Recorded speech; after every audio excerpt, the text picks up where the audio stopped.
sa World Trade Center. Kasama natin syempre yung Team Kranos, and later pipirma na tayo ng kontrata kay Axor Philippines.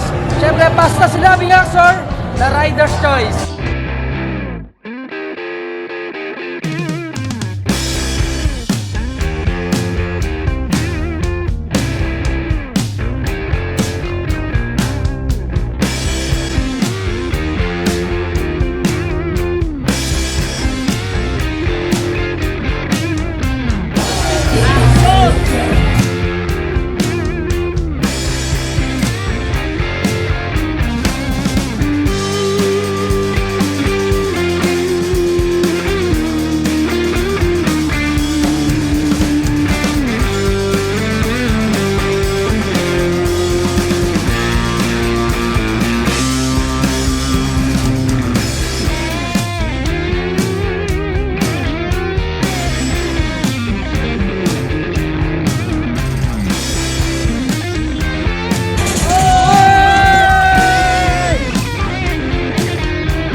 Mag-sign of kontrata tayo, and later kain muna tayo and ikutin natin itong booth ng Axor.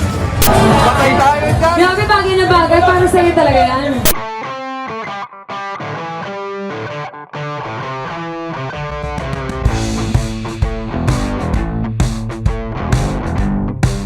Hey! Congratulations! Kinig ka nga eh. Helmet yan eh. Speechless ka pa. Hindi pa namin hinahawakan, nangihinig ka na. Got a suit, three-piece suit. He's all dressed up and going nowhere. What can I do behind my blue? Is no absolute. All he needs is Axor Helmet Philippines! At ngayon, ano bang alam mo ulit? Ano masasabi mo?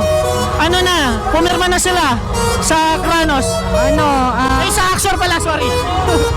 Siyempre medyo malungkot, pero above all, nangingibabaw yung happiness kasi ito na yung ano nila papunta sa next journey nila. So good luck. Galing, galing. Excited na ako. Excited ako makita sila sa Axor family.